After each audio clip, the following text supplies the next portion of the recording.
You'll fund Mia's university, or you'll never set foot in this house again. My mother's voice cut through the graduation cheers like a blade slipped between ribs. No, I'm proud of you. No smile. Just that flat, transactional sentence delivered while cameras flashed and strangers clapped for a daughter she'd already written off. I didn't scream. I didn't cry.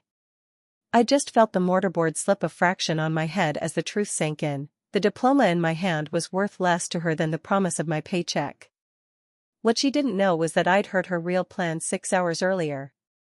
Let me take you back, before the cap and gown, before the ultimatum disguised as a greeting, back to when the slow deletion of me began. I was 11 when my dad, Marcus, died on a rain-slick highway. Before that, he was the loudest voice at every swim meet, screaming my name until it echoed off the bleachers. After the funeral, the house didn't get quiet from grief, it got quiet from editing. Mom, Vanessa, started sanding down every edge of me that reminded her of him. Swim goggles were replaced with pearl earrings. Chlorine-scented hoodies vanished for cashmere cardigans.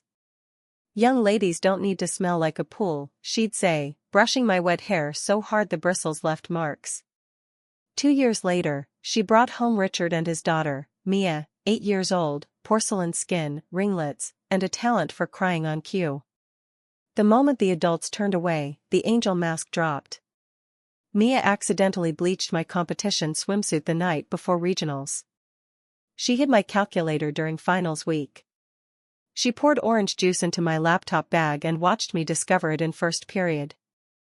Every time I opened my mouth to complain, Vanessa sighed the same exhausted line, "She's just a little girl, Riley.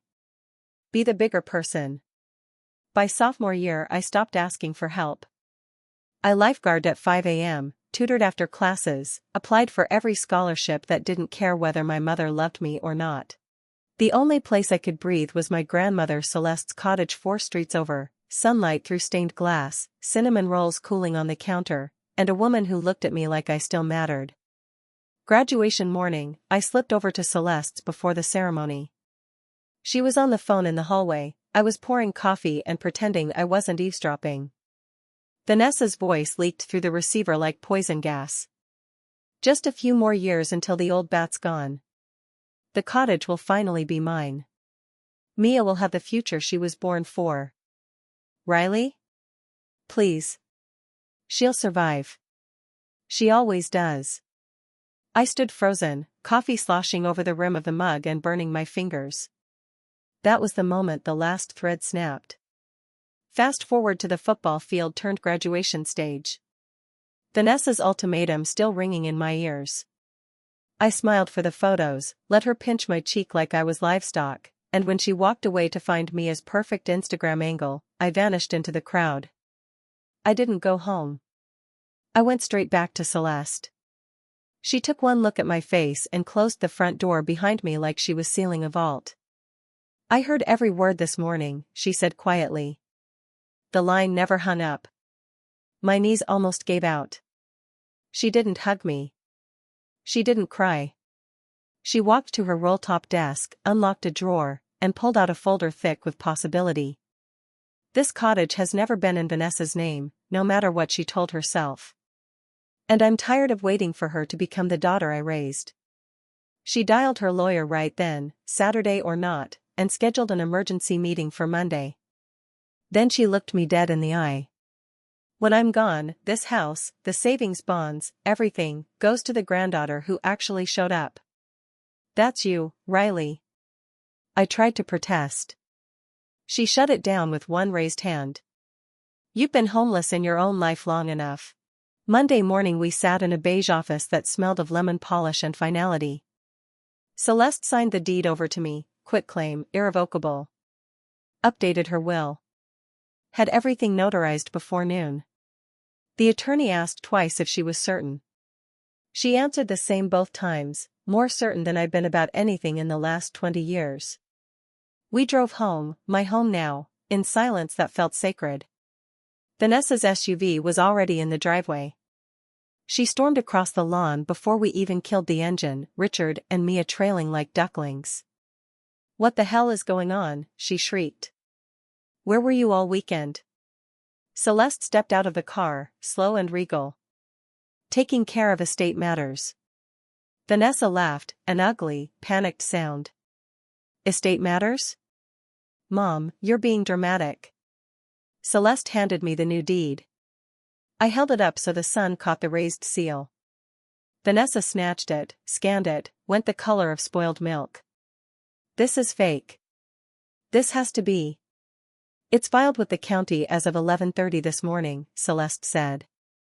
You have until 5 o'clock to remove your belongings. After that, the locks get changed. Mia started wailing. Richard tried the reasonable dad voice. Let's talk about this as a family. There is no family here that includes you, Celeste cut in, calm as winter. Not anymore. They had 4 hours. I watched from the porch swing as boxes thumped down the stairs, as Mia sobbed theatrically, as Vanessa hurled accusations that ricocheted off Celeste like hail off tin. When the last suitcase hit the driveway, Vanessa spun toward me, eyes wild. You think you've won? You'll always be the spare. I finally spoke. No. I'm the heir. There's a difference. The door closed. The deadbolt turned. For the first time in a decade, the house exhaled. Celeste made tea. We drank it on the back porch while the sky bruised into evening. Fireflies blinked on like tiny applause. Think they'll come back? I asked. They always do, she said. But they won't get in. I looked at the garden my grandmother had tended for 40 years, now legally, eternally mine, and felt something shift inside my chest. Not joy, not yet. Just space. Room to grow lungs that didn't flinch at every footstep. Vanessa had spent years teaching me that home was a place I had to earn, then told me I never would. Turns out all I needed was one person who disagreed, and the paperwork to prove it. The cottage lights glowed soft against the dusk. I stood in the doorway, keys heavy and real in my palm, and understood something brand new. Being erased only works if nobody notices you're missing. I was never missing. I was just waiting for the right address.